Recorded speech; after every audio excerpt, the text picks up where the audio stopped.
Welcome to మలిన్ kitchen. ఈరోజు అయితే మనం హెల్దీ అయిన సలాడ్ చేసుకుందామండి. ఇలాగ బ్రేక్ఫాస్ట్ చేసుకుని మనం తింటే పొద్దున్నే చాలా హెల్దీగా బాగుంటారండి. మనం చిన్న పిల్లలకు కూడా ఇలాగే అలవాటు చేస్తే వాళ్ళు పెద్దయ్యాక బాగా తింటారండి. ఈ రెసిపీ చాలా హెల్దీ అయినది, మీరు తప్పకుండా ట్రై చేయండి. ఈ రెసిపీ నచ్చితే లైక్, షేర్, కామెంట్, సబ్స్క్రైబ్ చేయండి. మర్చిపోకండి మీ ఫ్రెండ్స్కి షేర్ చేయండి. వీడియో చూడాలంటే నోటిఫికేషన్ ఆన్ చేసుకోండి. వీడియో అయితే పూర్తిగా చూడండి. వీడియోలో ఎలా ఉందో అలాగే చేయండి. అద్దరిపోతుందండి సలాడ్ అయితే. బాగా చూడండి. Wow, thank you. చూడండి, మనమైతే ఒక 2-3 స్పూన్ల క్యారెట్ ముక్కలు తీసుకున్నానండి. అలాగే కీరా ముక్కలు తీసుకున్నాను కట్ చేసి సగం. అలాగే టమాటా అండి కట్ చేసి తీసుకున్నాను ఒక సగం. అలాగే ఉల్లికాడలండి, మనం ఉల్లిపాయతో సహా ఉంటుంది కదండి, అలాగే కట్ చేసుకున్నాం. ఇప్పుడు మనం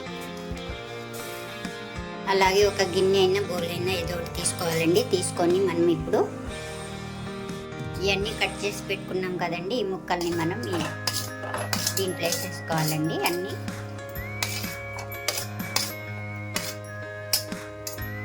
అలాగే టమాటా ముక్కలు ఇవన్నీ వేసుకోవాలి. అలాగే మనం బ్లాక్ సాల్ట్ అండి, ఏ సాల్ట్ ఉన్నా పర్వాలేదు వేసుకోవచ్చు. మనం కొద్దిగా వేసుకుంటున్నానండి, 1/2 టీ స్పూను. అలాగే మనం నిమ్మరసం వేసుకోవాలండి సగం వద్ద. వేసుకొని మనం బాగా చెంచాతో అయినా కలుపుకోవాలండి. ఇలాగైనా కలుపుకోవచ్చు.